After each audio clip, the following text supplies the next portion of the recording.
again, I thank them for being here. Thank you, Ranking Member Booker, and your what you offered will be admitted to the record without objection. The Senate Antitrust Subcommittee is, of course, a subcommittee of the Senate Judiciary Committee. We're grateful to have the chairman of the full Senate Judiciary Committee, Senator Grassley, here with us, and we'll now turn to him for his opening statement. Thank you. Every seat in this hearing room is filled, which speaks to the great interest in this issue. And it also speaks to maybe some of the controversy with the issue. This committee is interested in this because we want to make sure the Department of Justice and the Federal Trade Commission does its job of oversight on antitrust. So I thank Chairman Lee and Ranking Member Booker for holding today's hearing on this proposed Netflix Warner Brothers transaction. We all know that America pioneered the film industry, from Hollywood musicals to John Wayne Westerns and the rise of modern television. Families still enjoy watching shows together, and it remains an very important part of our culture. But how people watch these productions has changed quickly. The proposed transaction this committee will focus on today would combine Netflix, a leading subscription streaming platform, with Warner Brothers studio assets and HBO Max, another streaming service. This proposed merger could affect prices and choices. Congress enacted the antitrust laws to protect competition and consumers. The Department of Justice and the Federal Trade Commission must apply those laws using a neutral, evidence-based approach, and Congress has an oversight role to play, and that's why we're here today. Opponents warn that this deal could reduce head-to-head competition in subscription streaming and lead to higher prices or less innovation. Families in my state of Iowa and across the country already juggle multiple subscriptions, and they deserve real competition that keeps prices in check. Opponents also caution that a combined firm could limit access to popular content, limit licensing options, and make it harder for rivals to emerge and compete. Theater owners worry about shorter release windows and fewer wide theatrical releases, which could harm neighborhood cinemas, those they employ, and affect local economies. Competition in this sector doesn't only depend on who has the most subscribers. High quality franchisees and libraries can shape competition by affecting what rivals are able to license, and also affects what choices consumers ultimately have. Control of both a large platform and a deep library of films and shows can affect the bargaining power across the industry. So I say regulators ought to examine those dynamics very carefully. The companies will, of course, argue this transaction will improve quality, expand distribution, and create efficiencies that help them invest more in content. Those claims deserve fair scrutiny. Any claimed benefit must result from the merger itself, be verifiable, and likely make content available to more families. Further, and importantly, merger review shouldn't be used as a strategy to keep a company from moving forward for years by limiting its ability to pursue lawful alternatives while market conditions continue to change. So I encourage our antitrust regulators to carefully scrutinize this transaction to ensure that competition is not undermined and to make sure that consumers are protected. So I thank all the witnesses today for their testimony, and I look forward to the discussion. Thank you, Mr. Chairman. Thanks so much, Mr. Chairman. Ranking Member Durbin, the ranking member on the Judiciary Committee, has a conflict, will be here later, so we'll be able to hear from him in due course when he arrives. Now I'm going to introduce our two witnesses for today. We've got Mr. Ted Sarandos, who's the co-chairman and executive officer of Netflix, and we've got Mr. Bruce Campbell, the chief revenue and strategy officer at Warner Brothers Discovery. If the two witnesses will please rise and raise your right hand to be sworn in. Do you swear or affirm that the testimony you're about to give to the subcommittee will be the truth, the whole truth, and nothing but the truth, so help you God? Thank you. Let the record reflect that all witnesses answered in the affirmative, and thanks again for being here today. We'll now hear your opening statements. Mr. Sarandos, we'll start with you, and please begin with your opening statement. Thank you, Chairman Lee, Ranking Member Booker, members of the subcommittee. Really my honor to be here today. A combined Netflix and Warner Brothers will strengthen the American entertainment industry, preserve choice and value for consumers, and create opportunities for creators. I'm happy to answer all the questions about this deal. I thought it might be a little helpful to spend a few minutes to talk a bit about myself and about the company. I grew up in Phoenix, Arizona. I was the son of a union electrician and a stay-home mom. They were too young to have 5 kids, but they did, and the house was crazy. So I found a lot of comfort in front of screens, either ducking into the theater, get out of the Arizona heat, or parking myself in front of a TV, which I've did for an embarrassing amount of time. As a teenager, one of my first jobs was working in a local video store. And it was behind that counter that I learned so much about the importance of stories. I watched people roam around the store, reading the backs of boxes, desperately asking strangers for reviews, trying to figure out what to watch. And I figured out that I had a pretty good memory for these movies and these titles and these directors, and I could help people find movies they otherwise would have missed. And it felt great to help them. Home entertainment and the video store gave consumers value, choice, and control. But you had to do the distribution by yourself. You had to drive back and forth to the store. That experience started a chain of events for me that led me to Netflix, which at the time had a couple hundred employees and was stuffing envelopes and using the US mail to send DVDs around the country. It solved the distribution burden for consumers, broadened choice, and deepened value. No matter where you lived, you had access to nearly every TV show and every movie ever made. But you had to stand around waiting by the mailbox to rent them and return them. So in the late 1990s, we saw how the internet was about to change entertainment as we know it today. So we built the technology to stream shows and films.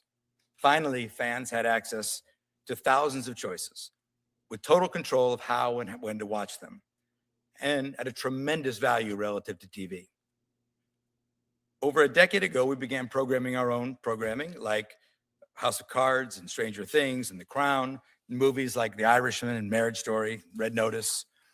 Netflix productions have already created more than 155,000 American jobs, contributed $225 billion to the US economy. We have filmed in all 50 states. While other media companies have been cutting back their content spending, we have increased ours. If you're wondering if we're in this for the long haul, we're spending $1 billion right now to transform the old Fort Monmouth military base in New Jersey into a state-of-the-art production facility, revitalizing the local economy there. We also export American stories to the world. About the only place you won't find Netflix is China, because they censor us and block us. With Warner Brothers, we're going to create more economic growth and create more value for consumers. Warner Brothers assets are very different from ours. They have a century of iconic IP. They have a world-class theatrical distribution business, and their studios produce and license TV shows to other networks and other streamers. We plan to operate those businesses largely as they are today. Netflix and Warner Brothers both have streaming services, but they are very complementary. In fact, 80% of HBO Max subscribers also subscribe to Netflix. We will give consumers more content for less. So this is not a typical media merger where you end up with what's called the Noah's Ark problem, 2 of everything. We're buying a company that has assets that we do not. and we will keep investing in Warner Brothers. We will preserve one of the 5 major studios in Hollywood. We'll support theaters by releasing those movies with traditional 45-day windows.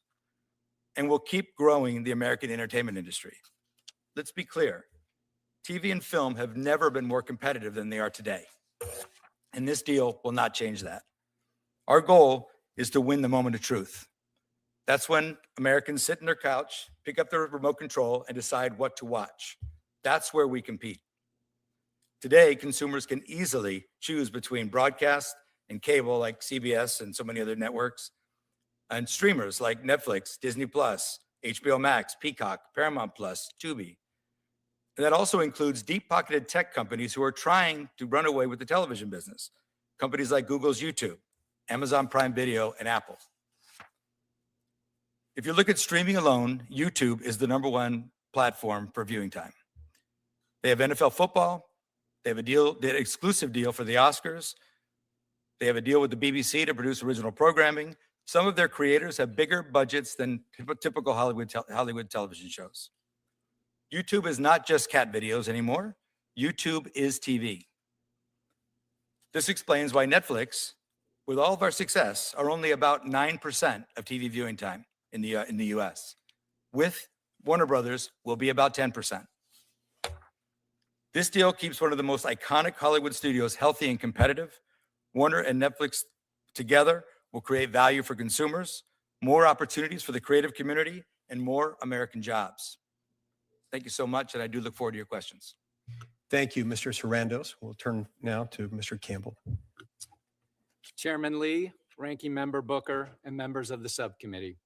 Thank you for the opportunity to appear before you today to discuss Warner Brothers Discovery and our decision to accept an offer to merge our studios and streaming business with Netflix, while continuing our previously planned separation of our news and sports television networks into a new company, Discovery Global. The iconic Warner Brothers studios have created some of the country's most recognizable television and film productions, from Citizen Kane to Minecraft. Just last month, our films received 30 Academy Award nominations, tying our own record for the most nominations set 2 decades ago.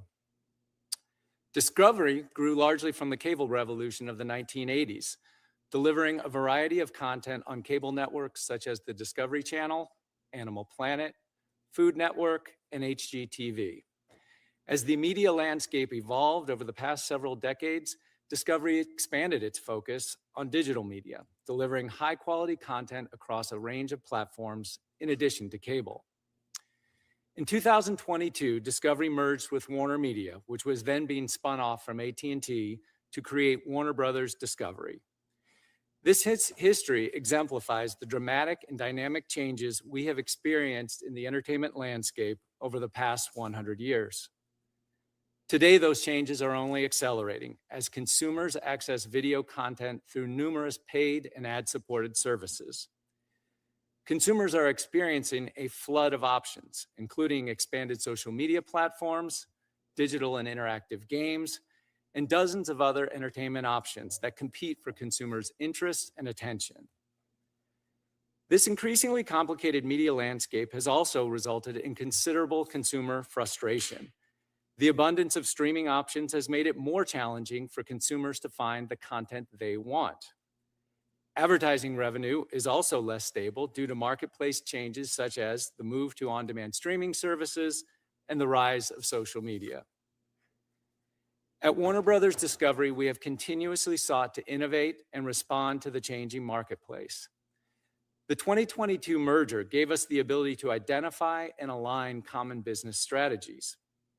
We found our alignment with our combined collection of sports, news, and other cable networks.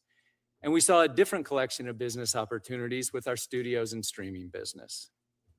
We concluded that the company would be best served by separating the studios and streaming division from news, sports, and entertainment networks, such as CNN, TBS, and HGTV.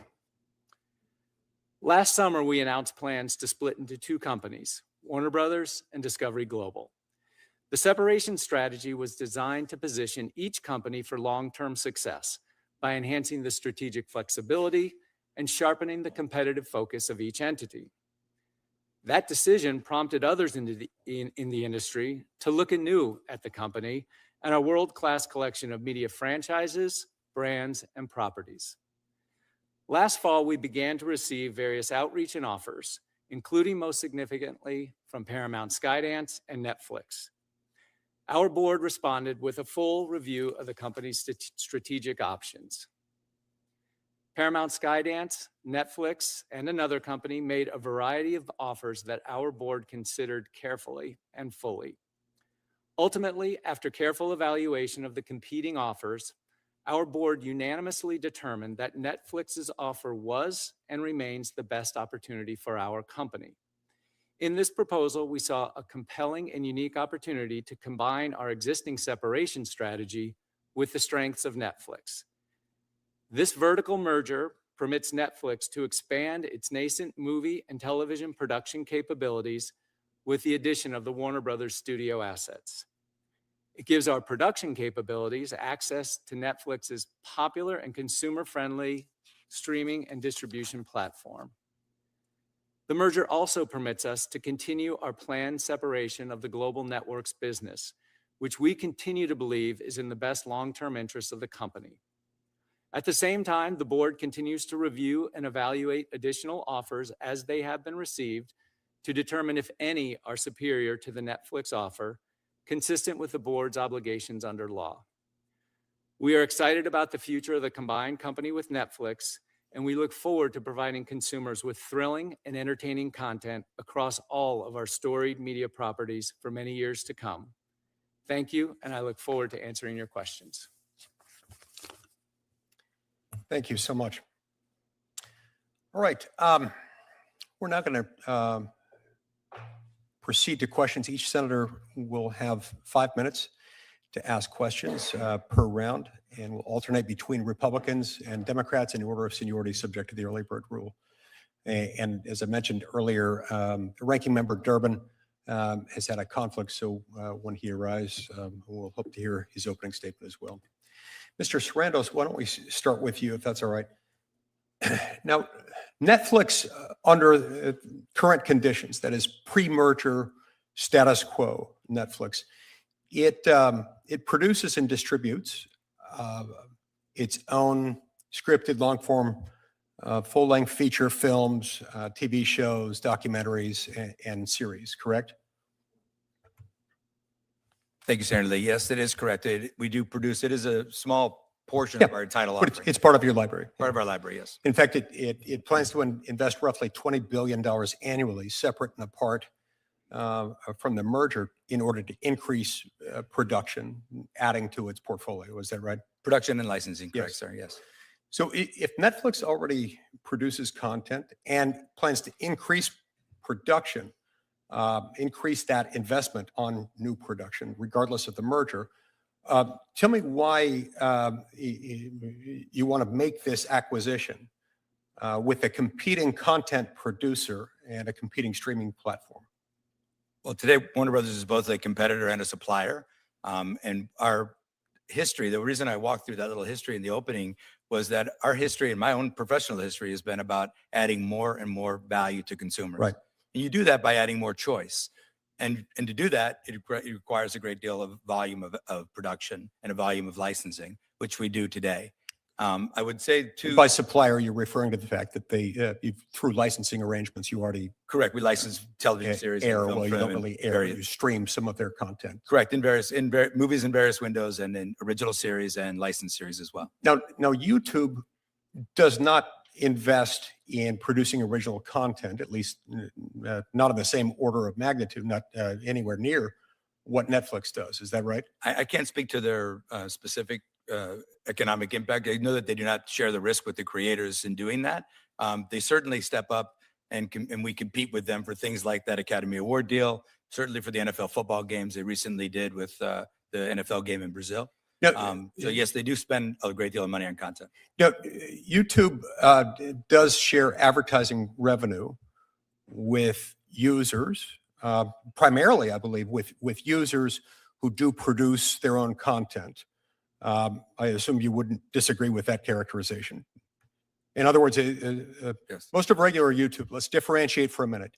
YouTube from YouTube TV, which is a different thing altogether. It's like a cable TV subscription. But YouTube, whether it's regular YouTube, streams free, doesn't require login credentials, doesn't require any subscription, unless you want to get YouTube Premium, which allows you to bypass the ads attached to the streaming device, in which case you've got to pay a fee and have subscriber login credentials for that.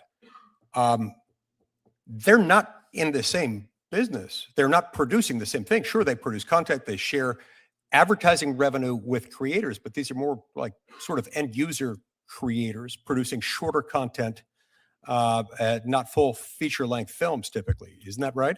Well, Senator Lee, thank you. And I appreciate the complexity of all this, and I really can't speak to the inner workings of their model. It's not really that clear for folks. It's not that transparent. But you would agree that YouTube content is free as a default matter. And as a default matter, it doesn't require either a paid subscription or login credentials, right? Well, they are a subscription service that also has an ad-free and a subscription option. And it is the exact same content. And remember, when we talk about a competition, we're competing for the same content. We're competing for the same viewers. We're competing often for the same ad dollar. And sometimes it's the exact same programming. And in the case of YouTube creators themselves, this past weekend, a YouTube creator had a movie called The Iron Lung that put $17 million at the box office. Okay. And I don't doubt that they sometimes have feature-length films on there, but I'm struggling to grasp, to fully understand what you're saying about how it's the exact same content. Is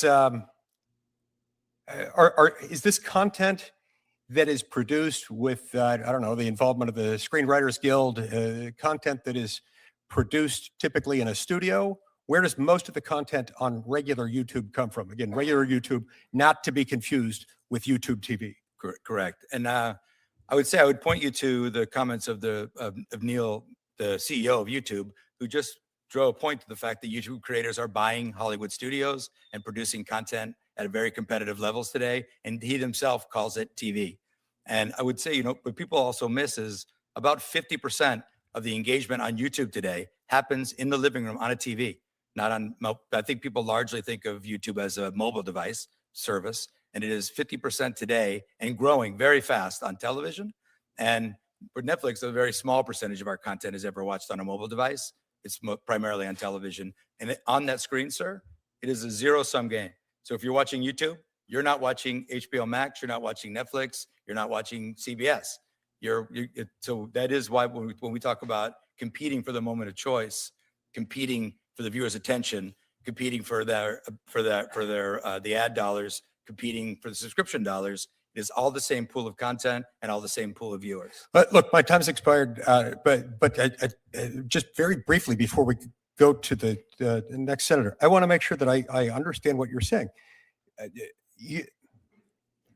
Sure, you're choosing between this and something else in the same sense that if I'm watching anything on a screen, whether it's a small screen or a big screen on the wall, I'm not watching something else or doing something else. The two compete in the same sense that they compete for what else one might do in one's day, reorganize one's sock drawer, think about the dormant commerce clause of the Constitution, or something else really fun like that. But it's not necessarily the same content. In fact, YouTube, regular YouTube, not to be confused with YouTube TV, which is like a cable subscription thing. The lion's share, the overwhelming share of what one consumes on YouTube while watching YouTube is not full-length feature films written by screenwriters, produced by full studios, is it? Are we okay on time for me to answer? Well, yeah, just answer quickly, and then we'll go to Senator Schiff. So the exact splits of what type of programming is seen on YouTube is not, again, there's no transparent reporting of the viewing except for what shows up as a view count on YouTube, unlike the other counts. But I would tell you that it is increasingly the exact same programming, meaning if you did not watch Saturday Night Live on Saturday night, you probably watched it on Sunday morning on YouTube. Okay, The exact same I may want to get back to that in a subsequent round. Senator Schiff, you have the back. Thank you, Senator. Thank you, Chairman, and thank you, gentlemen, for being here. I appreciate the opportunity to hear from you. Mr. Cameron, let me start with you. Most of, I think, well, a lot of my concerns, whether it's this merger or the proposed Paramount merger, have to do with impact on the workforce, impact on consumer choice and cost, among other things. Most of the media consolidation we have seen has not resulted in lower costs for consumers, but has resulted in a lot of layoffs and job losses. Do you think that will be the case here? That is, as a result of this merger, should we expect there'll be a round of layoffs, and how large?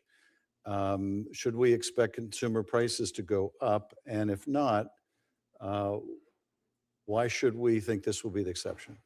Thank you, Senator. No, I think the answer is no in both cases. One of the reasons that the Netflix offer appealed to us so much at Warner Brothers Discovery is, to Mr. Sarandos's point, that they don't have the type of film studio and film distribution infrastructure that we do today. They don't have the type of television studio that we do today. And we believe, based on our discussions with them in the negotiation process, that they're not only going to keep those operations intact, in fact, they're going to invest in those operations and invest in continued production, including on our lots in Burbank and elsewhere. Similarly, on the consumer side, as Mr. Sarandos said, 80% of the HBO Max subscribers today already get Netflix. Now, with this transaction, Netflix will have the opportunity to offer those two services together at a discount. In addition, they'll have the opportunity to take our content and the HBO Max content and put it on the Netflix platform, which they've invested in over 20 years. It is the best technology platform available to consumers. It is superior to the platform we have. I think that too will be very pro-consumer. And Mr. Sarandos, let me ask you about a couple of things, and I know we discussed part of this already, but Good to see you again. good to see you too. Share with us your thoughts on the impact on the theater industry. Yeah. I happen to be one of those people who loves to go see movies in the theater and be surrounded by other people experiencing the same thing. There was a lot of concern that, given the business model you've had to date, that theatrical exhibitions will be cut down from 45 days or whatever they generally are, the industry standard, down to a lot less, maybe 17. How long do you expect theatrical exhibition to be? How will that change or not change?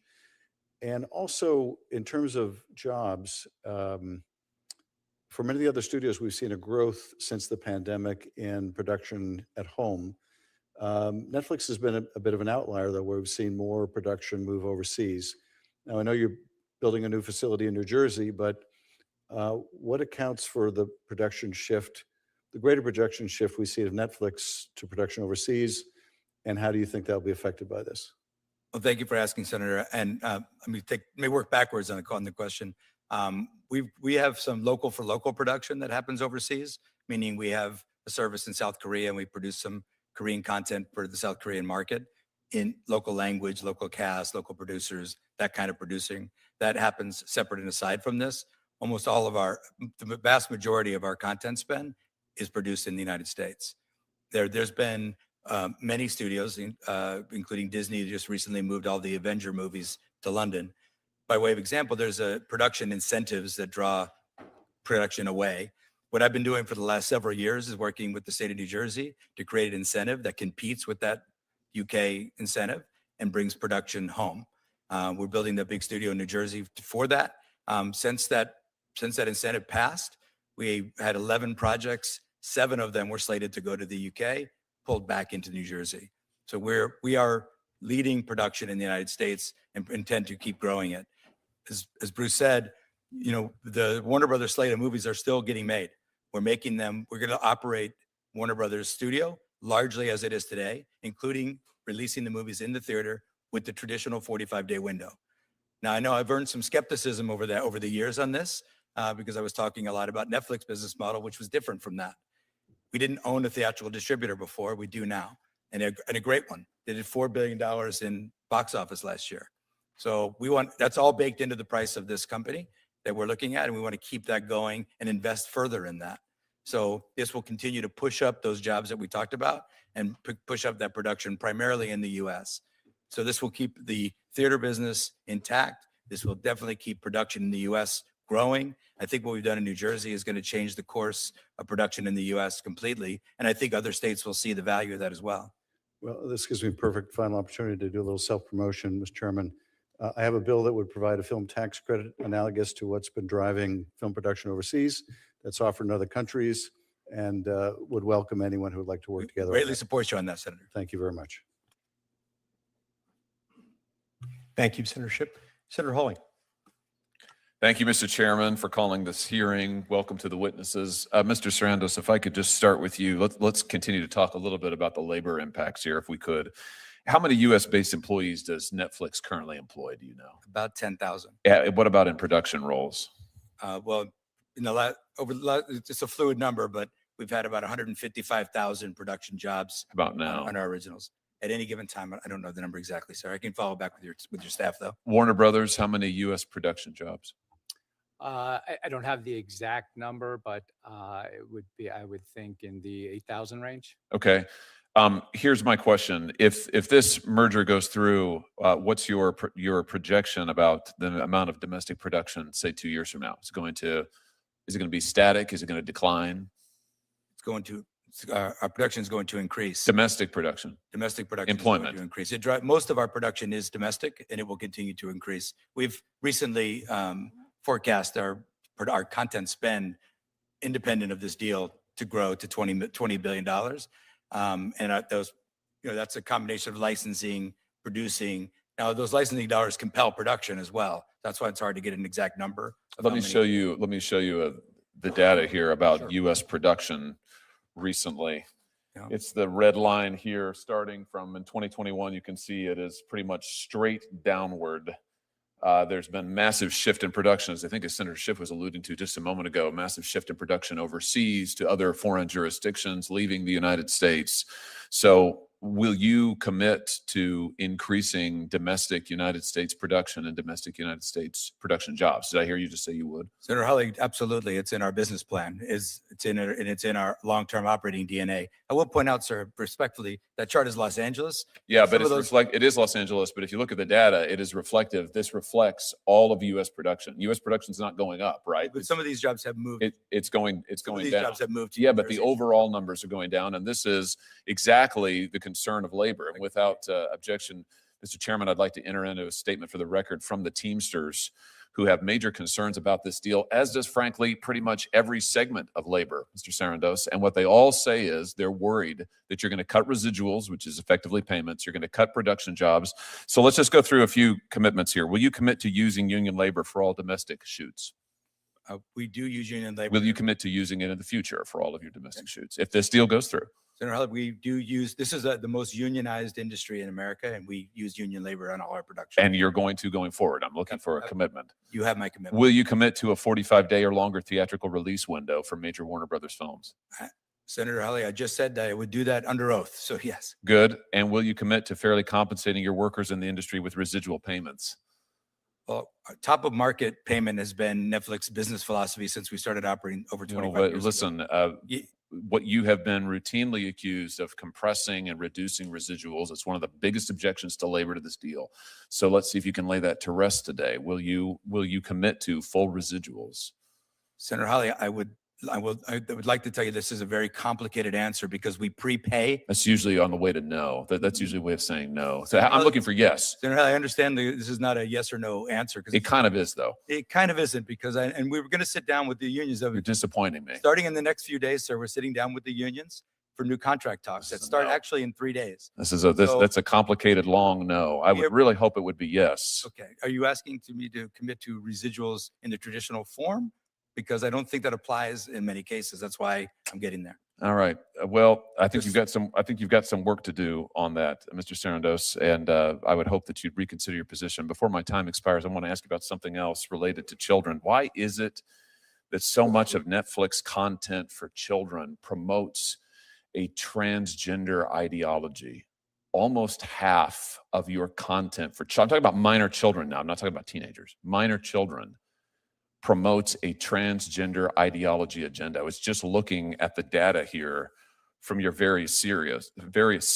And what concerns me is Just 2 days ago, a jury in New York awarded a former transitioner $2 million because she said that her psychologists and others pressured her into, they pushed on her an ideology that proved to be extremely detrimental. I'm sure you know that in the UK, the National Health Service in the UK has said that they're not going to perform transgender surgeries or any longer so-called gender-affirming care for minors, including in counseling, because it is so incredibly detrimental. Our own HHS has come forward with similar findings this past year. Yet if you turn on Netflix, you'll find that an enormous amount, and I say this as a parent with 3 young children, an enormous amount of your children's programming has this ideology and agenda in it. Is this an advocacy position for Netflix? Is this an ideological commitment you have? I mean, why is this? Senator Hawley, Netflix has no political agenda of any kind. I would tell you that. Well, then why is your children's program so full of this highly sexualized, highly controversial agenda? I don't understand it. It seems strange to me. Respectfully, sir, it's because it's inaccurate. We have millions of hours of children's programming. You're saying it's not there. You don't have trans. You don't feature trans characters, trans storylines, trans themes. It's not in your programming. I'm saying we feature a wide variety of stories and programs to meet a wide variety of people's tastes. Why is almost half of it? Why does almost half of your children's program feature this highly controversial, highly sexualized material? That just seems strange to me. It can't possibly be a reflection of the population. Senator Hawley, I don't have any idea where that number would come from or what that would be. I don't believe that's been your personal experience, but I can't speak to that. Well, what do you mean you don't think it's been my personal I don't- experience? You I don't don't think think- that I monitor what my children watch don't on your? think- Here's what I tell you what my personal experience is since you bring it up. My personal experience is that my 3 children, I can't let them watch anything they want on Netflix. I can't let them watch anything on Netflix unless I preview it, because I don't have confidence in what's on your platform. I don't know what they're going to encounter. And I tell you what, I don't want my kids being pushed an agenda about their sexuality or gender identity when I have not had the opportunity first to discuss it with them and to form them in that. And I, frankly, on behalf of parents around the country, it offends me that Netflix is pushing this content at parents in what seems to be a very coordinated, thought through, planned out agenda in a way that, frankly, I think undermines parents, certainly undermines me and my wife. We have to watch every show beforehand before we can let our kids watch it. Now, I don't know. That seems pretty concerning to me. I know you make a gob of money on it, and maybe that's the answer. But it just seems to me that it's a disservice to the parents of this country, particularly given what's happening with our youth on this subject. Senator, if I may answer, like I said, we have millions of hours of content on Netflix at any given time. We have state-of-the-art tools for you to manage those choices for your children and to block any title that you might be offended by for any reason. So we are parents at Netflix as well. We share all your concerns about raising kids and also the ability to raise them as you see fit in your household and anyone else's household as well. My concern is that you don't share my values or those of many other American parents, and you want the United States government to allow you to become one of the largest, if not the largest, streaming monopolist in the world. I think we ought to be concerned about what content you're promoting. Thank you, Mr. Chair. Thank you, Senator Hawley. Senator Booker would be next. He is deferred to Senator Welsh. Thank you, Mr. Chairman. Thank you, gentlemen. Appreciate you being here. I think, Mr. Sarandos, when we met, I indicated to you the big concern I have is what's the impact on the creative community. Yes, sir. If this merger goes through, you'll be huge. And the folks that are creating content will have to come to you. And it's hard to see how, with fewer outlets for a person or creators who have something special to present to the American people, if they have fewer options, it's going to suppress creative content. Can you address that? Absolutely. The best way to keep giving opportunity to creators is to make more content, make more productions. Netflix is leading the way in doing that. And I would say that into this merger, we intend to keep these operating entities operating exactly like they are today with independent creative groups who do that buying. Meaning, by the way, this is something rooted in something we started doing years ago at Netflix, is creating competitive buying teams inside of Netflix. So let's just say you're a writer, you bring a project to us. We have a family team, a comedy team, and a drama team. pretty unlikely that any project that comes in the door is absolutely any one of those three things. You Right. can pitch it to all three teams, No, and one may pass and one you may ag- take it. You explained that. So, Yeah. but if you, I'm a creator. I come to you, you've got these teams, you want to get my content, but my options to go elsewhere after a merger diminish. And of course, there's been a wave of mergers in the entertainment industry preceding this proposed plan. You also have a business responsibility to Netflix to control cost. One of the ways you control costs is you pay me as a creator less. And me as a creator, if I have fewer places to go, there's less competition for you. Isn't that dynamic, like real and inevitable with this merger? As I said, so we're keeping every one of those buying entities open for business, meaning that if you don't sell your show to Netflix, you can sell that show to HBO. If you don't sell it to Netflix for feature film, you can sell it to Warner Brothers. And all four may want it. And it's very common in the business. I'm sure Bruce could talk to you about how CNN has bid against HBO for documentaries at Sundance Film Festival. Happens all the time. Everyone is focused on doing best by the consumer. Okay. And the way let we me win ask- is to get the best product for the Right, consumer. thank you. I'll ask Mr. Campbell. What I understand is that the Writers Guild of America, after the Warner Brothers Discovery merger in 2022, the merged firm canceled and wrote off about $2 billion in content. That's true, right? After the merger, there was a significant write-off. That merger included a significant amount of debt being put on the combined company. So at least initially, we had some meaningful financial considerations. but Since the- that the time, we've content- invested significantly in content, and our content investment has grown every Right, year. This is really the question that I need to be answered. I think it's incredibly important that we have more content, not less. I think it's incredibly important that we have creators and writers and producers having an opportunity to get their story to us, to try to get the benefit of stories that are told to America about our own experience. And it's just hard for me to understand how, if there are fewer buyers where there is less opportunity for competition, it's going to result in more content. You're telling me I'm wrong?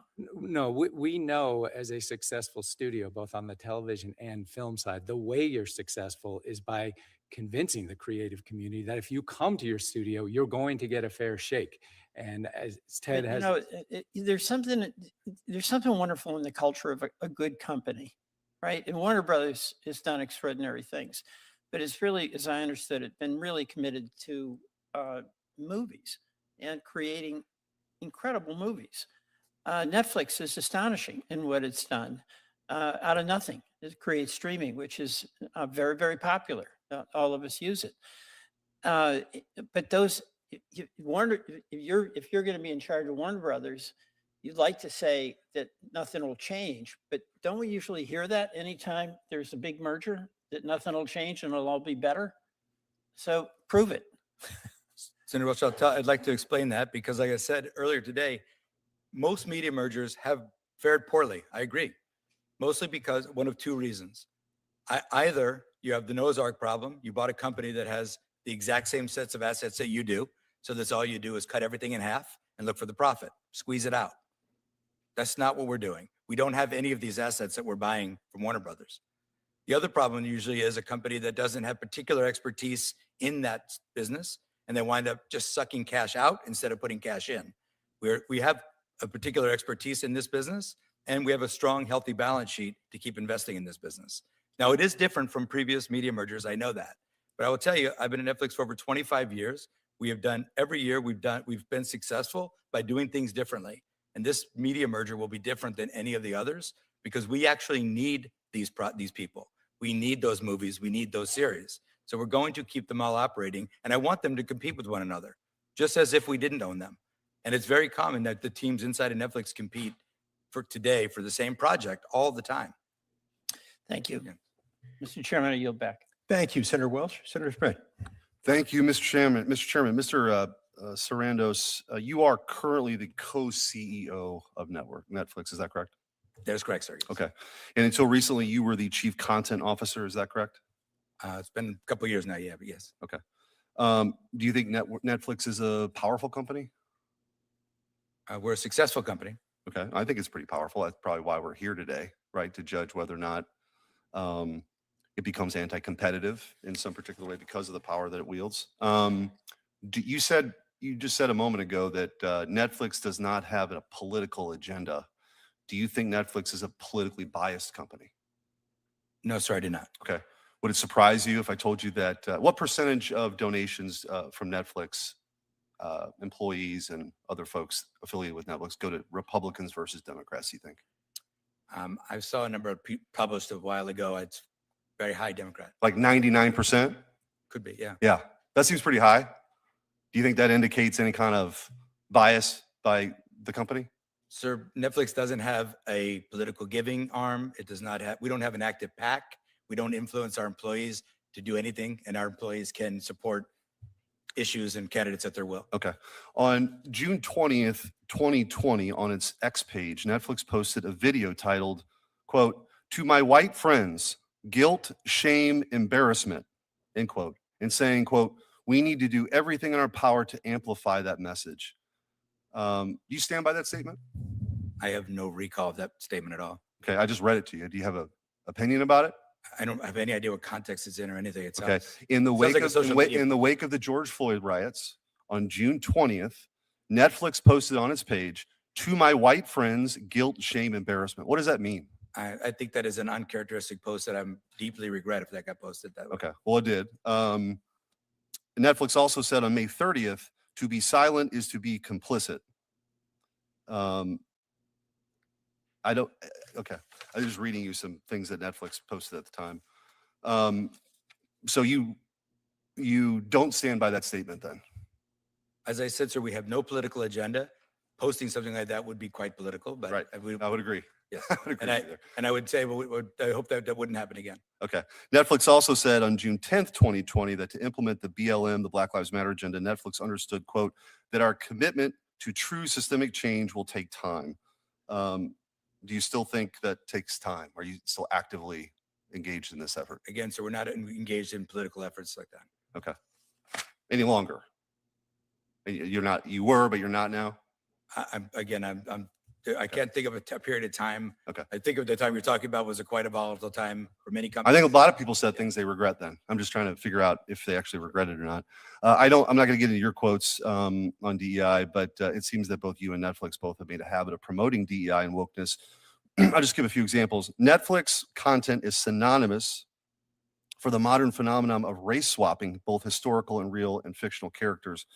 Just a few examples. Netflix made Black Vikings. Netflix changed Cleopatra from Macedonian to Black. Achilles changed from Greek to Black. Netflix overtly sexualizes children in its Cuties film related to preteen girls. You mentioned earlier that you can block for titles. I'm not sure blocking the word cuties would shield kids from the over-sexualized content in Cuties. So I'm not sure that's sufficient enough. Netflix, it continues to push sexual and gender theory on kids. And maybe this is what was being referred to earlier. 41% of G-rated, kid-approved series contain LGBTQIA+ content. You are the co-CEO. You were the chief content officer until recently. Yes or no? Does Netflix stand by its content production decisions? Senator Schmidt, we have a great deal of programming on Netflix for all left, right, and center. We have state-of-the-art tools for parents to manage what their kids see on Netflix. You can block anything. What you just described is exactly how it works. You block that title. But why would I you can't. block Cuties? What would, if a G-rated movie came out called Cuties, why would I have any belief as a parent that would be related to over-sexualized kids? That film you're speaking of is a MA-rated adult movie for adults, not for kids. And the larger point, sir, is that of all the American values that we all share, and I understand parenthood is hard. I understand it's a difficult world that we all navigate. But the one we value a lot is the First Amendment. A lot of that is freedom of speech. And, I get it. and what I want to do is give creators a place to tell their stories and parents a place to control. I have no problem with a wide variety of content. That's not the issue. This is America. But I guess the point I'm making is that your company has made overtly political statements, has moved an agenda of DEI. You have Susan Rice on your board, the founder of sort of Barack Obama's DEI agenda. 99% of your employees contribute to Democrats to the tune of hundreds of millions of dollars. Your content's over-sexualized for kids. You're engaged in this very woke programming, overwhelmingly. You do have some other options, but overwhelmingly. So the question before this committee, and you come before Congress, why in the world would we give a seal of approval or a thumbs up to make you the largest behemoth on the planet related to content? It seems as though you have engaged in creating not only a monopoly of content potentially, but the wokest content in the history of the world. So forgive me if I'm a little concerned, not only as a parent, but also that somebody believes that we ought to have a wide variety of content options. There are some, but the overwhelming majority of your stuff right now is overwhelmingly woke, and it's not reflective of what the American people want to see. So respectfully, if you ask a Netflix member today or a consumer today generally how they view Netflix, I think that but a proof point that we might be doing the right thing is they talk about Netflix in the exact same terms as they talk about the country. About 40% conservative, about 40% liberal, and about 20% don't know. You can look for and you can search for a character, an image. But that's not what it is. Those are not the statistics I gave you. I don't know what those The statistics came up with, but 40% of your content for G-rated stuff has LGBTQIA themes. so they don't, I respectfully don't Well, know how they we're happy to would follow up, handle and I'd that. love to get a response. I'd love to engage with your staff and Great. figure out how I'd they love to continue the get to that conversation. number. Thank you. Thank you, Senator Schmidt. Senator Booker, you're next. I'm getting back to the subject of antitrust. Thank you. I guess I just want to start with asking for unanimous consent. Maybe, Mr. Sarandos, you and I can talk about it. I just want to enter into the record statements and letters from stakeholders in the entertainment industry, from a lot of respected groups that believe they'd be harmed by this merger, and they include Cinema United, the largest trade organization in the world representing exhibitors and the owners of movie theaters, a statement from the Future Film Coalition, a national alliance representing filmmakers, producers, distributors, and other impacted workers, a letter from the National Hispanic Media Coalition, Committee for the First Amendment, Writers Guild of America West, and other orgs that are opposed to this Warner Brothers acquisition by either Netflix or Paramount, and a letter from the International Documentary Association opposing any consolidation between major studios in Hollywood, as well, finally, as a letter from the American Economic Liberties Project urging the state attorneys general to block the proposed anti-competitive Netflix Warner Brothers Discovery transition. Chairman, can I introduce these to the record? It'll be admitted to the record without objection. And I guess my first question would be, why such a universal set of concerns, if not fears, that organizations who represent theater companies, who represent artists, who represent producers and directors, it seems pretty universal to me that people have a level of sophistication more than any senators about your industry seem to be really concerned. Could you shed some light on that? Yeah, I would have to start, Senator, with the fact that the industry has been under attack for 5 years now. The pandemic, a prolonged strike, production downturn for companies trying to squeeze more profits out of their businesses. Now, we've not been doing that, and we got through the strikes, and we got through the pandemic, and keep producing and keep growing. But anytime there's change, the parties that you just discussed get nervous, and rightfully so. They need to know that people are looking out for them. And we are looking out for them. I mentioned in the theaters, I have been asked to give a blood oath about the 45-day window. I think giving my testimony to you under oath is good enough. And I've known you personally for a long time, and to be a person of integrity. But I've heard more companies come before this body and make promises pre-merger that so many of them don't follow up. So let me just. I would also add, Senator, if you don't mind. We have a long operating history of operating the way we do. So I think we could point to our track record of expansion and growth and more, and adding more value to consumers. So if I may ask a direct question, then will this be a fully exclusive 45-day theatrical window? Fully exclusive to theaters, yes. And will this be self-enforced? In other words, if you fall short of that? That is the industry. It is the industry standard for self-enforcement. However, routinely, movies that underperform, the window moves a little bit. And Superman was a little shorter window, and Sinners was a little longer window, but they still could refer to it as a 45-day window. And so I guess the trend right now, though, is away from the theater experience. We are seeing a crisis of community in general in America. Theaters used to be, along with other great American sort of institutional experiences that brought people together across backgrounds, sitting in the theater. You and I both grew up in Yes, sir. with that in a way that I think is a cherished reality. But unfortunately, we're seeing market forces which control companies that are beholden to shareholder profits. We seem to have elevated that form of capitalism when companies in the past used to have many different stakeholders. But you all are a company that's beholden to your shareholders. And doesn't that mean that the forces that are moving against theaters, why we're seeing so many closures of theaters, would be affecting your decisions as well?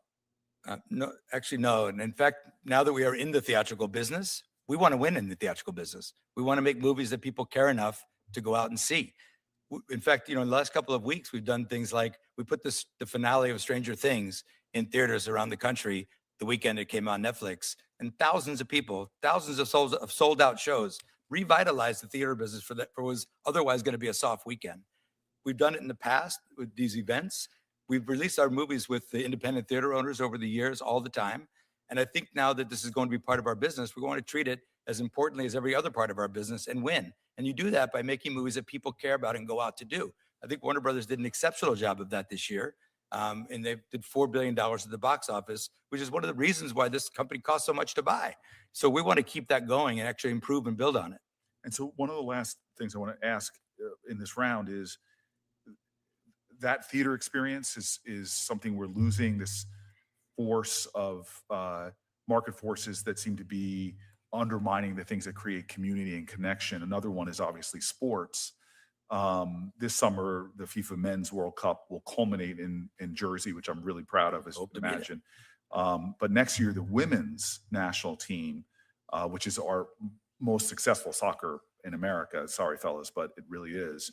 They're going to head to Brazil to compete in the FIFA Women's World Cup. Their matches, however, will only be available to watch behind a digital paywall as Netflix acquired the exclusive US and Canadian broadcasting rights for the tournament.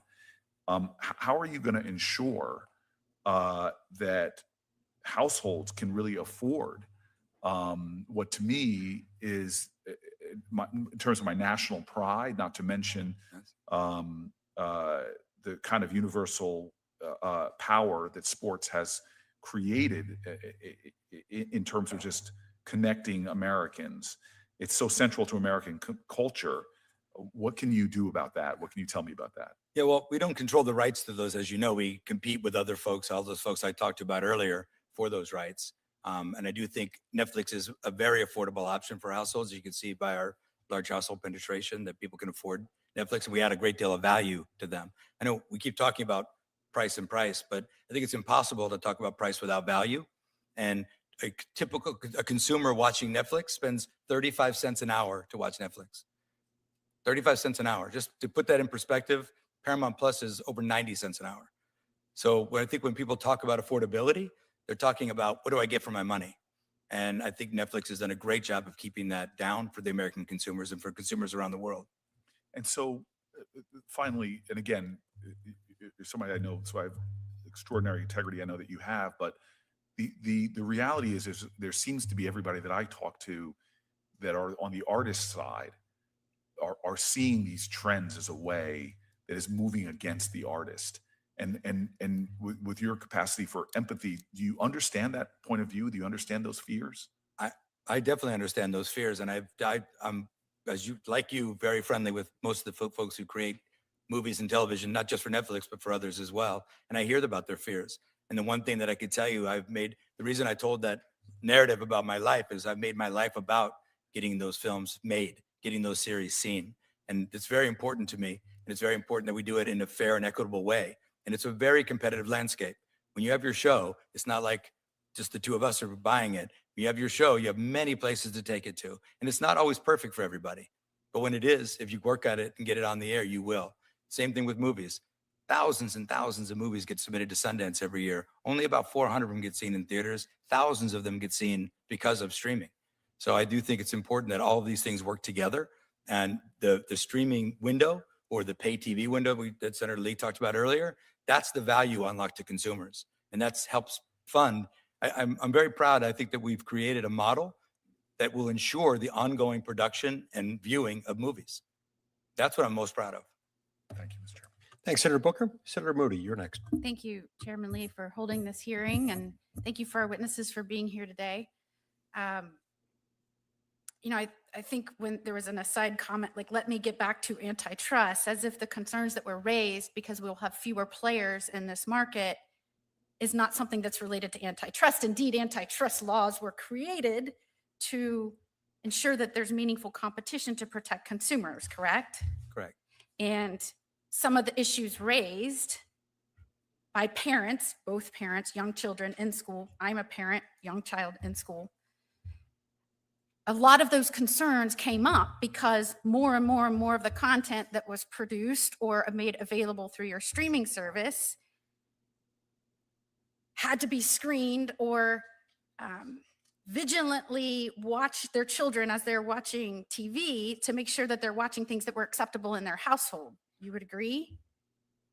You're a parent. You would I'm a agree? parent, and I think parents have to be vigilant about everything they watch anywhere they're watching. So I remember this Cuties documentary because I was the attorney general in Florida at the time and mother of a young child, and immediately raised concerns to your company, who quickly dismissed my concerns. And you say, well, that was rated for adults.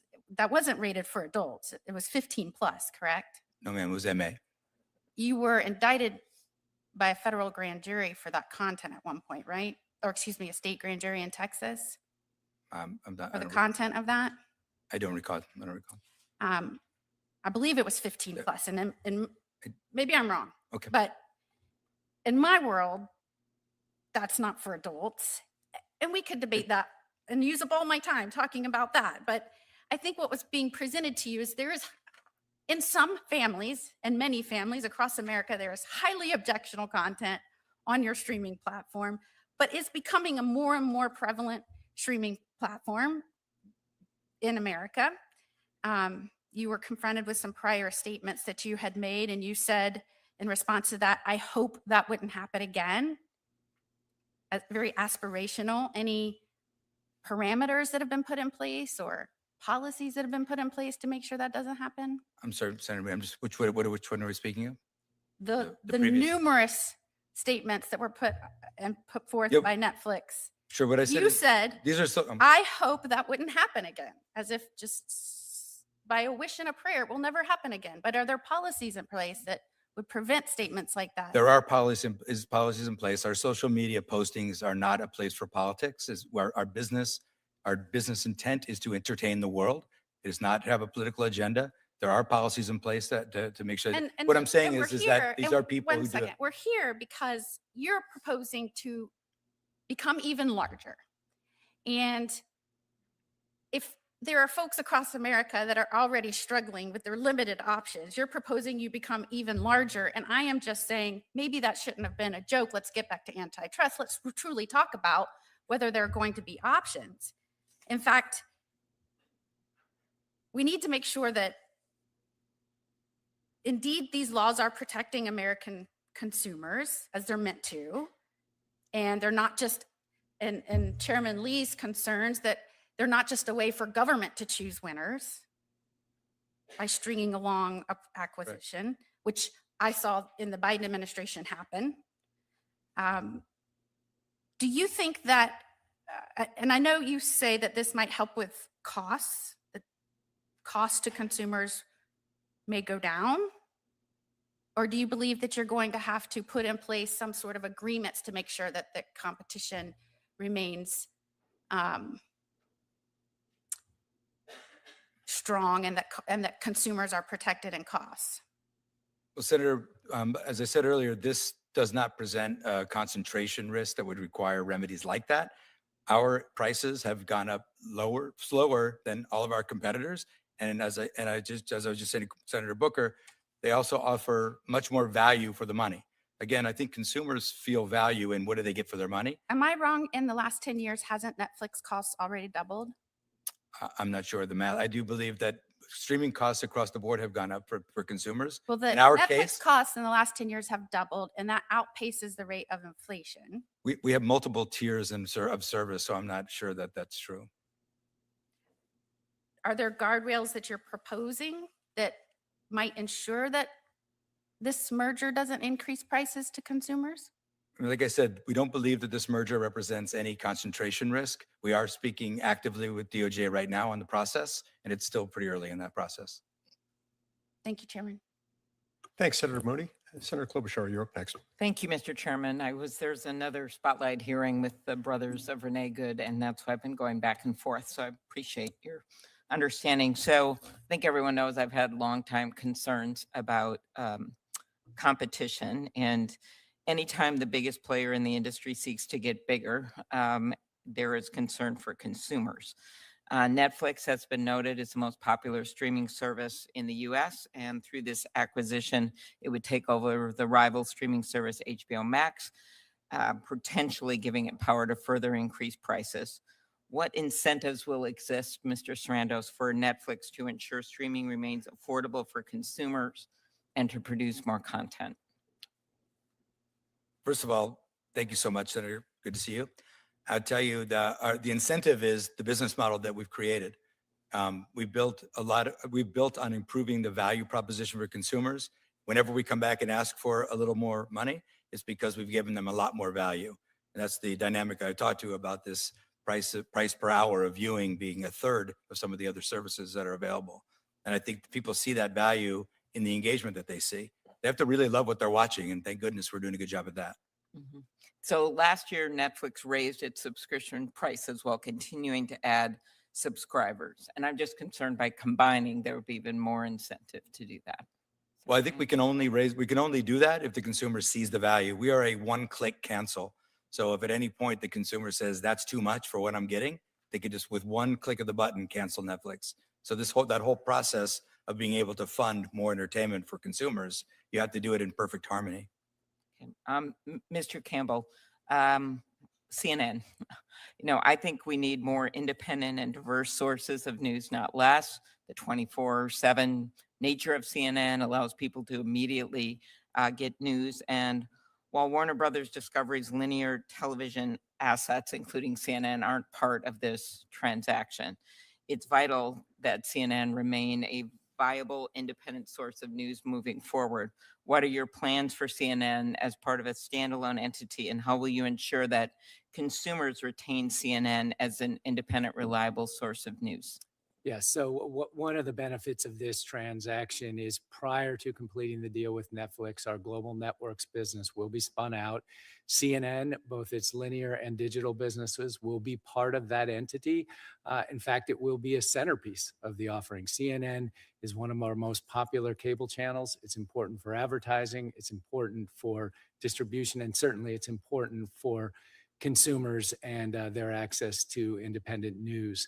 So it will be part of that independent company. It will have its own leadership team separate from what will be the merged Netflix and Warner Brothers Discovery company, and it will continue to have its own independent editorial policy and independent newsroom.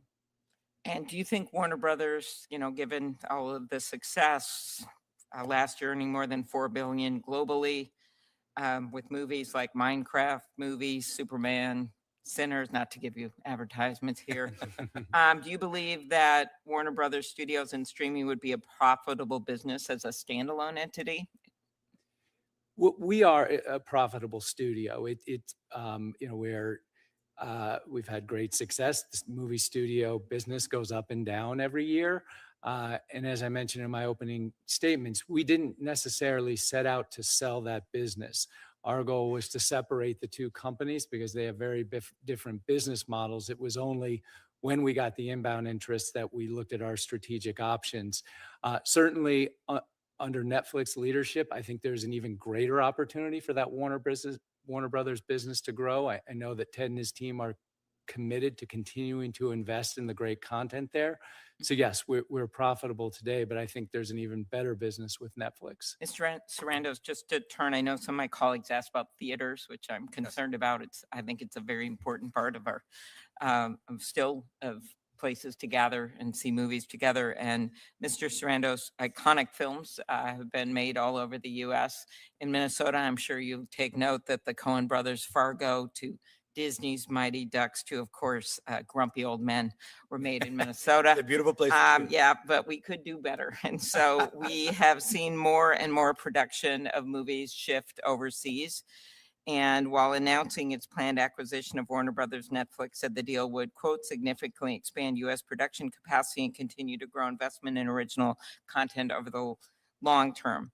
Could you talk about the effect this is going to have on film production in the U.S. And what will happen here? Senator, we believe that this deal will make it possible for us to expand what was Warner's output and what we know were the already planned Netflix output to continue to produce. And we produce primarily in the United States. Most of what we make outside of the United States is local language, local production for local audiences. And some of the incentives that we were able to work on with Governor Murphy in New Jersey have made it so it's so competitive to film in New Jersey that there's no reason to go overseas for a film production, not just Netflix, but for others. So I think we're very vested in creating more American jobs, keeping production in America. I think that we do this better than anyone else in the world, tell stories to the rest of the world, and we want to keep investing in it. Okay, last words, I won't ask a question, but just the importance of a thorough antitrust review Please. of this major mega merger. I continue to believe that we need to update our laws. That's the Calera bill that I have introduced, the Competition Antitrust Law Enforcement Reform Act. Just because I think major mega mergers like this should be held to the burden of, do they actually hurt competition or not? And I think that would be a much better way to run things in a capitalist society that believes in the marketplace. But I appreciate both of you coming before us. Thank you. Thank you, Senator. Thanks, Senator Klobuchar. Senator Cruz. Thank you. I want to start by having the record reflect that I'm amazed Senator Klobuchar managed to reference the terrific movie Grumpy Old Men Well, it sort of is relevant to our workplace. without So making a very that's right. obvious And I point. thought of saying that, but I chose I- not I- to, but now I did. You had the hanging punchline, and Amy, I needed you to finish it because it does in fact describe our place of work. See how stories unite us? Cruz can use a movie quote from literally anything to match any situation. It's one of his superpowers. That's inconceivable. All right. This is an $83 billion merger. It's a big deal. Entertainment matters, content matters. Mr. Sarandos, how many subscribers does Netflix have in the United States? Around 86 million, sorry. And if the merger goes, Senator Cruz, it's we reported by North America, so it includes Canada. so if the merger went through, how many subscribers would you anticipate having? What's the growth of HBO Max? What's your last number? Yeah, well, we don't publicly disclose our HBO number, but the HBO subscribers in the US are roughly 50 million. But remember, 80% of those subscribers already subscribe to Netflix. So there's significant overlap there. So if you're at 90 million now with Netflix, by any measure, you'd be north of 100 million, depending on the overlap. Is that fair to say? Depending on the overlap and the retention, yes. It's a matter of basic economics. Does more market power typically lead to higher prices or lower prices? Across which industry, sir? Across any industry. I think more market power gives you the ability, but if you're not delivering the value, you can never cash in on it. You have a gentleman sitting behind you in the monopoly outfit. In your view, are monopolies a good thing in America? No, sir, they're not. Should the American people be concerned about a monopoly in entertainment and streaming? Just to be clear, while monopolies are not good, we are nowhere near dominant, let alone a monopoly. We have 9% market share that will grow to 10. If you wanted to contort yourself. Well, but that's defining That's- that's defining the market the way you want, and obviously, in antitrust assessment, the market definition is critical. In the streaming market, paid subscription streaming, what percent do you have of the market?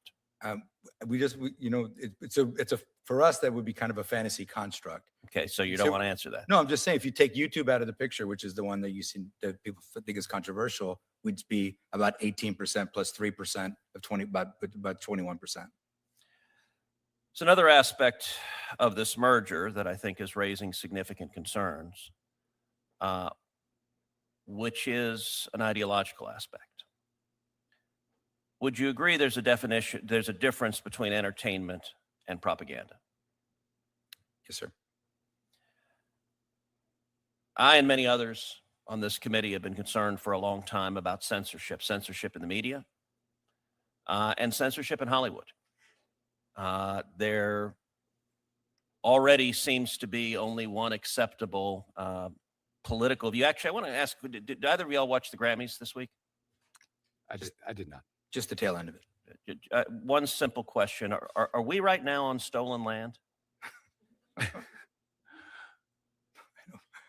I have no idea the history of this land, where we're sitting today. Nor do I, Senator.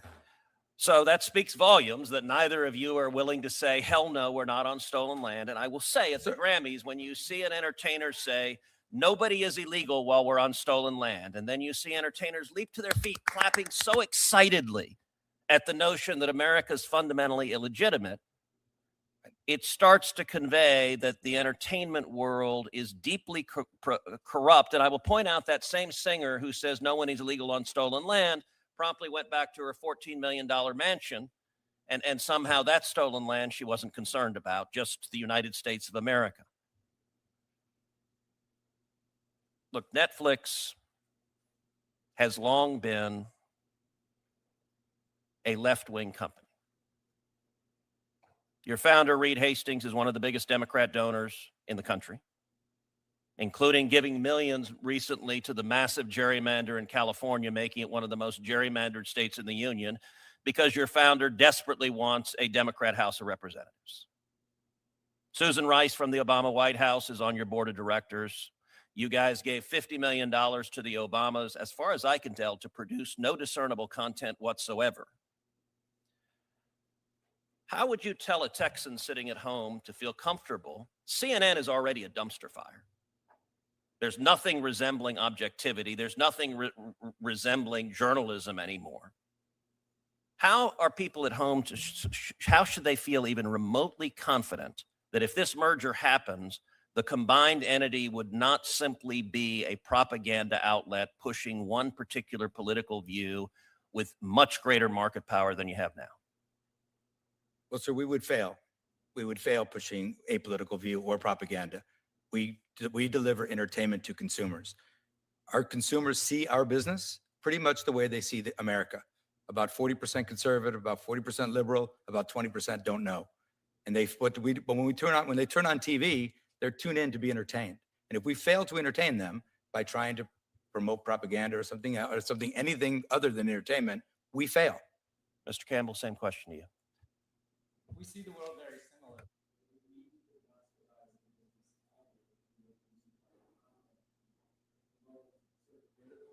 We have a very broad range of content across not only HBO Max, but all of our platforms that we need to appeal to all audiences. Our content ranges from Hard Knocks from the NFL to shows like Deadliest Catch and Gold Rush. It's a very broad collection of programming that represents broad interests across America. You have a wide range of programming on HBO. Name one program that is designed to appeal to conservatives. We don't design our programming to appeal to I can any think of a lot that are political designed to go to liberals. Name one. None of our shows don't are exist. designed to go to any political group. They're designed to appeal to. Really, John Oliver's not designed to appeal to a certain group? It's a program for which there's. You just said none of your program is. Look, let me ask you, do you think CNN is fair and balanced? I do believe CNN is a fair. So when and balanced CNN news showed organization. riots and fires behind them, and you put a chyron, mostly peaceful but fiery protest, was that journalism?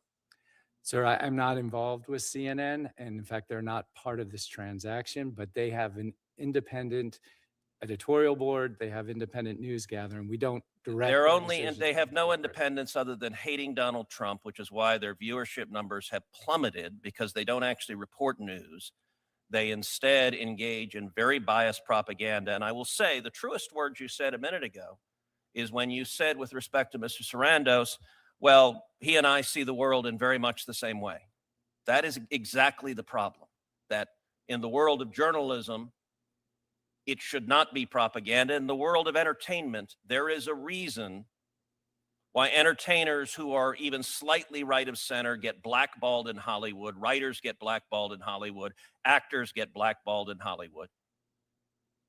And I've heard nothing today to give me any confidence that this merger would do anything other than make that problem much, much worse. Thank you. Thank you very much, Senator Cruz. All right, Mr. Campbell, I want to go to you for a moment. Warner Brothers on its official YouTube channel description lists a few things in terms of its offering.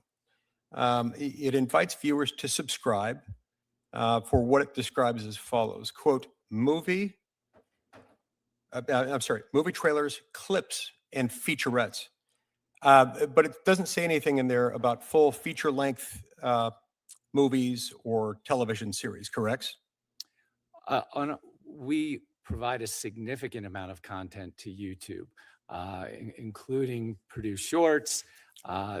We have television, children's programming. We do not license feature films, no. Okay. So, there are some of those things on there, but you would say that's a smaller percentage, likely in the low single digits for Warner Brothers?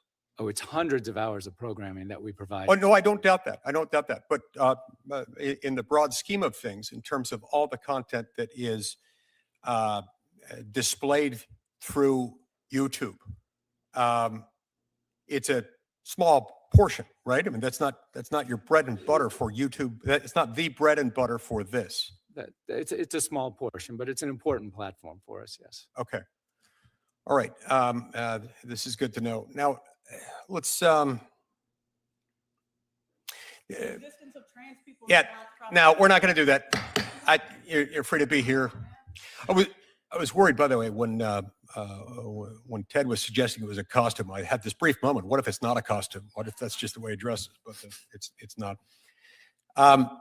After the merger, let's assume for a minute that the merger is consummated, that it doesn't encounter any hiccups. It isn't blocked by mergers or by some other event. Post-merger, imagine that world. Netflix would control Warner Brothers film and television content library, correct? Correct. Yeah. Netflix, at that point, could choose to do with it what it wants. So despite present intentions, I mean, you're the co-CEO of one of the most successful companies in American history, not just in history, but not just today, but ever. And you've got to be that way because you've been able to adapt to market conditions. You saw that, for example, with you started out as a DVD rental business by mail, and you adapted with technology and changing market preferences, and you saw those things happen. So with changes, you won't be under any binding obligation to license Warner Brothers content to a rival streaming service, correct? We would not be obligated to, but that we certainly would want to. Sure. The business model, again, the price is baked into billions of dollars of revenue from that division No, of the company. I get that. But there's no contractual obligation. I'm not aware of any legal obligation to do that. Now, intentions aside, because there is no obligation to license that content, you could decide not to, and that I'm sure you would concede would alter the competitive landscape to a degree. It's relevant, is it not? I'd say it would be possible, sir, to make bad business decisions like that, but I hope we would not. So, and likewise, even if you didn't decide to stop licensing to others, you could also make an infinitely dialable, infinitely scalable set of decisions regarding the licensing fee arrangements so as to make it either more or less attractive for others to stream Warner Brothers content. Is that right? I think what we'd want to, it'd be a very competitive marketplace as it is today. And I think what we want to do is make those deals work. Oh, I understand. You cited the Sony pay TV deal Yes. in your opening remarks. That was a renewal of a deal that we've had for years with Sony. They renewed that deal because it was favorable to them. They liked the terms of that deal. Sure. So, and there was many people bidding for it. I get that. Yeah. I get that. And I'll just also may, if you don't mind, that pay TV window, I'd say is really exciting because it opens up the value to consumers. Prior to that window, you've got exclusivity to theaters, which comes with a price tag. You've got pay-per-view and digital rental, which comes with a price tag. And then you get it to the subscription model that's included in your subscription at this closer to 35 cents an hour of watching, which makes movie watching much more affordable for consumers. Yeah. And it I strengthens our won't love have you affair. do the math now, but I'll do the math later. That's somebody that's a pretty high volume user who's getting it at that rate. But great. If somebody wants to watch that much, that's great. All right, I want to get shift to a slightly different but related topic. It's my understanding that it's Netflix's position that this deal doesn't require any kind of divestiture or other remedy in order to address any anti-competitive concerns. Is that correct? Is that still your position?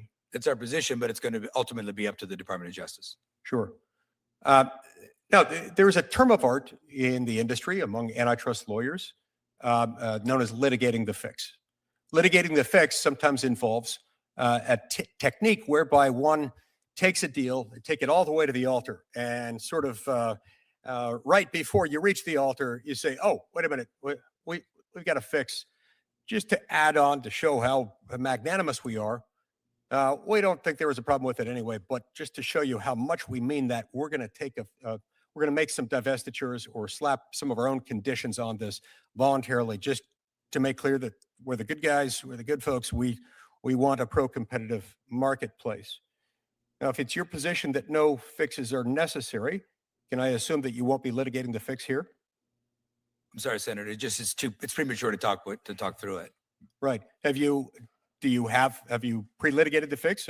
Sometimes, as I understand it, litigating the fix is something that's actually not only conceived of, but more or less arranged privately prior to the consummation of the deal. And it's known all along, and it's not a surprise to anyone inside the company, at least among those who've been negotiating the deal, that they're doing that. Do you have any of those arrangements here? There's been no discussions about that I'm aware of. Okay. Now, Netflix and Warner Brothers are both among the largest buyers, the largest acquirers, payers, whatever you want to call it, of creative labor in the industry. Is that, would you agree with that statement? Sounds right. I mean, if you think about it, what we spend on programming, we spend so little on sports. So most of it is creative versus some of the other networks that might spend competitively. They're also spending a great deal on sports. But by the way, you plan to spend $20 billion a year in production. Are you aware of any other producer who spends more than that?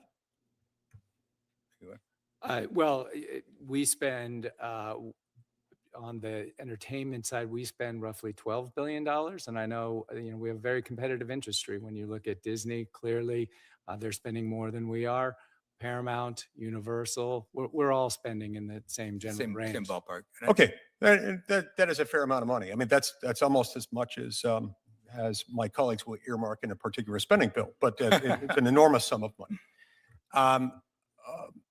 So post-merger, again, fast forward, let's imagine a world in which you don't encounter any other hiccups, nobody backs out, nobody's blocked, and the merger happens.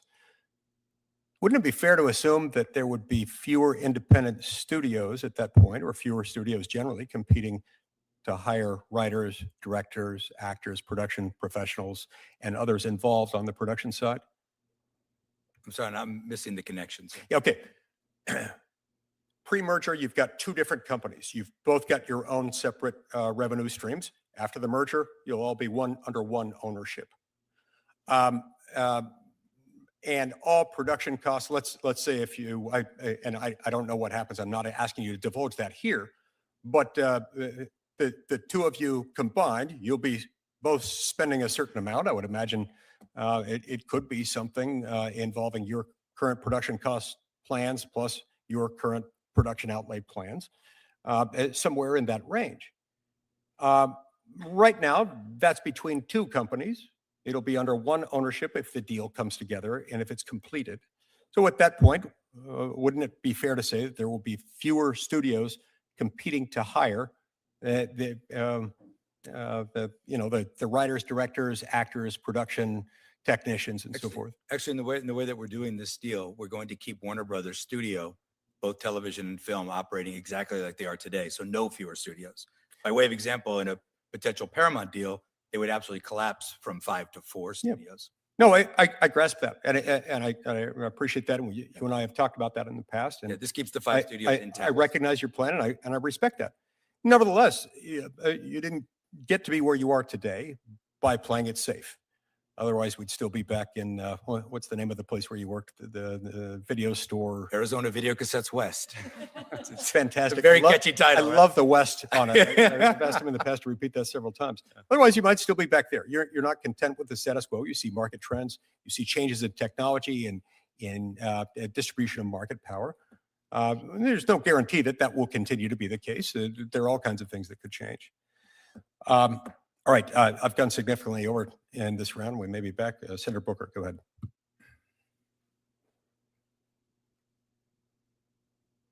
Thank you, Mr. Chairman.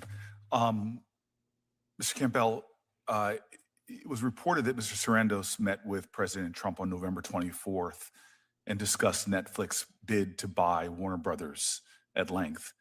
When Discovery acquired the Warner Media assets from AT&T in 2022, did you or Warner Brothers Discovery CEO David Zaslav meet with President Biden to discuss that transaction? I'm not aware that there was any such meeting, no. Have you or David Zaslav met with President Trump to discuss this transaction? No, we have not. Do you think there's anything inappropriate about meeting with the President of the United States to discuss a transaction? I think in situations like this, all the parties involved often reach out to anyone in government that has an interest in the transaction. So I don't think it's unusual. What about Skydance? They were able to close a deal with Paramount last year, right around concurrent with the time that they paid President Trump $16 million to address the president's grievances about a 2024 60 Minutes interview with Vice President Kamala Harris. Does that strike you as appearing improper? Yeah, that was obviously not a decision we were involved with. I'm asking you just under oath. What do you think? It was unusual, yes. So I believe that antitrust laws should be applied objectively. They should follow the facts. But we're in an unprecedented, or you might call it, as you used your word, unusual environment right now, where we see private organizations from universities, law firms. We're seeing corporations begin to come and make deals with the President of the United States, whether it's contributions to his ballrooms, whether it's giving him information that he is in this deal, then goes out and buys stock in those corporations. We're seeing people offer pro bono services. All it seems to be currying favor with the President of the United States, who is exercising, as using your words, unusual sway over these deals. That strikes you as a concern, correct? We are staying focused on the regulatory process. I understand you're staying focused on that, sir, but so many people are staying focused on their narrow concerns, and they're missing the larger erosion of our democracy. Antitrust, as presidents have said in the past, is an erosion of our democracy, of the free markets, of the ideals and the principles that are very much at the center of this hearing. We are, in my opinion, in a constitutional crisis right now when you have a president who is pocketing literally hundreds of millions of dollars from the very people that he is able to make decisions about the destinies of their companies. Mr. Sarandos, it was reported that you met with the President Trump, for more than an hour on November 24th, which was less than 2 weeks before Netflix announced that it won the bidding war to acquire Warner Brothers, within days that the President of the United States bought a significant amount of your stock. The reporting indicates that much of the conversation covered Netflix's bid to buy Warner Brothers, and that you left the meeting with the impression that President Trump wasn't opposed to the deal. What did the president have to say in that meeting about the proposed transaction? Senator Booker, I can't speak to the reporting because I'm not sure what you're referring to, but I will tell you that I have met with the president a few times. We have talked about the state of the entertainment industry in general, production economy, runaway production, the value of incentives, the cost of tariffs, all the different ways that we can protect and create American jobs.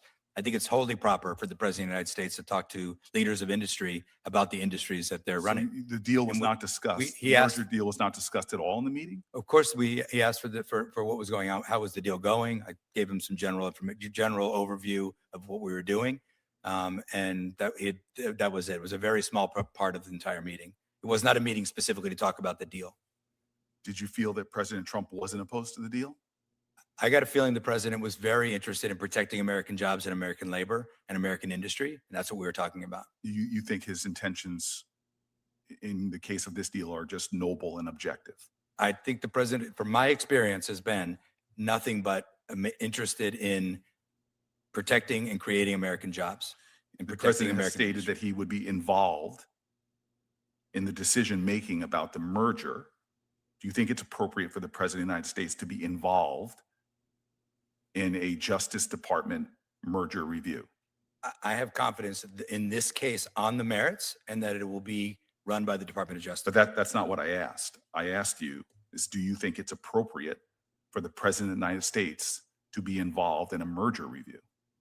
I don't know if he's involved or not. So what I'm saying is that this merger stands on its merits and will be reviewed by the Department of Justice, and that is the proper channel. Do you think it's appropriate for the president of the United States to buy stock in a company that's going through a merger that's going to be reviewed by the Justice Department, in which he says he will be involved in? I really cannot comment on the president's personal finances. I don't know. I think you could comment on whether you think it's appropriate. What about me? I've told you before, I sold my Netflix stock when I came to Washington. Was that appropriate that I did that? I think any kind of trading like that would be definitely worth questioning. Would be inappropriate for me right now to be in this hearing as my position to be trading in stock. I think no one with insider information should be trading stock. So why is it hard? Wouldn't you agree then that the president of the United States? I don't know that he bought stock or bought. I've heard him reporting all day. But it would be appropriate if he did do that, yes? I don't think anyone with access to private inside information should be trading in the stock. Do you think merger reviews should be in any way political? No, I do not. I believe that they should be overseen by the Department of Justice and to protect consumers. I think that's one of the core challenges we have right now in our country, is that we have major society impacting mergers like this being done by a Justice Department, overseen by a president who seems to take personal tribute, whether it's people settling ridiculous legal cases from media companies, where he and his family get direct payouts from those companies, where he's literally buying stock within days of having private conversations that were not public with leaders like yourself, where the president has insinuated time and time again that these are not for the independent Justice Department, but are for him. That is clearly happening in the context where we have a corrupt political system where nobody on this dais or the people behind you in the public know whether you've made contributions to political organizations, because we don't have disclosure laws that would allow us to even know if corporations like yours are contributing to the very politicians who seem to be wanting to exercise sway over the process.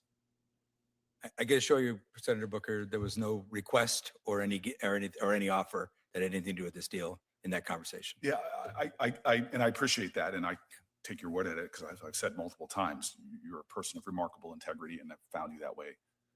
But I think the larger problem here we have is that corporate power is growing in the United States of America in a staggering way, creating disparities of wealth that are unconscionable, even unimaginable just a generation ago, and where that wealth and that power are being exercised in a way that is indicative of crony capitalism, where people have access to the president of the United States, overtly give him millions and millions of dollars while he's overseeing decisions that affect the very culture of our country. We are in a distraught moment as corporate power grows, as consolidation continues, where those who make decisions don't even hide their corruption anymore, where even the two of you before me are saying that these things are, quote, unusual or even unacceptable. It's being done in open air. The president of the United States is trading in your stock, and he is telling us clearly that he is going to hold sway over these decision-making.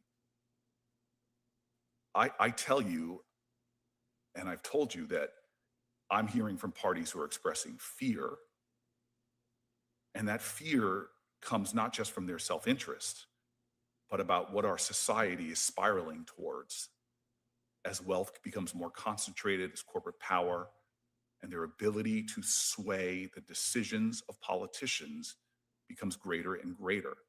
How politicians on both sides of the aisle, in this body, in the House of Representatives, and clearly the White House, trade on insider information, trade stocks, make profits off of moments like this. It should anger every American that they want balls and strikes called by a Justice Department. But merger after merger, it seems like the interests of the people are not being served. I am grateful for the two of you coming here. I said at the top, it's not an easy thing. And it's in a context that is not of your making that should rightfully merit the ire of a nation, that we have a country that's becoming this overtly corrupted. I pray, because the stories, especially Ted, that you've told are what my life has been about. I'm here because my father sat in a segregated balcony as a child watching a movie about a man in a place that looked like a planet far away from him. Never seen anything like it before. It was a place called Manhattan. And he watched a salesman make extraordinary success out of his wit and his strength of personality. And my father said he would never have imagined that little black boy in a segregated theater would one day be IBM's first black salesman in this whole region, and then literally move his family, move me, a 2-month-old, to New Jersey. And he used to tell me, watch art. Watch the artists. And so my dad grew up in a very different capitalist system than we have right now. IBM back then, their allegiance wasn't just to shareholders. Their allegiance, the stakeholders they saw were their workers, were the communities in which they had plants. The disparities of income weren't where they are now. The corporations weren't considered people by our Supreme Court. They couldn't influence our politics like we see now. And so I just want to thank the chairman. He has been a great partner. I take it at your word, the affirmations you've made today. I worry about our society, though, and I worry about the context in which this merger is going to be evaluated by actors I do not think are independent and that brandish their corruption with bravado, brag about their wealth. We have to stop what's happening in America right now. The trends are disastrous, but that does not fall in the laps of two companies that are trying to imagine something better, perhaps. So I want to say that there'll be questions from me for the record. I think it's really important that we gather as much information as possible. I do not trust this administration in their evaluations. And I just pray to God that everything that you all hope might come should this move forward that you all have attested to comes to pass, because I remember that one song sung by a patron saint of New Jersey. The poets around here say nothing at all. They just stand around and let it all be. If we lose our poetry, if we lose our art, if we shut out artists, I worry about people like my dad, who are now kids looking for some seed of inspiration that can fuel their dreams so that they can create an America beyond that which we can see right now. Thank you, Mr. Chairman. Senator. To my knowledge, Netflix isn't in poetry yet, but maybe that's coming soon. Poetry streaming could become a new thing. If anybody can find it, perhaps you guys will get there. I appreciate both of you coming. We've had a lot of good information exchanged today, and we will keep the record open for a week, whereupon it will close at that point, and the hearing stands adjourned.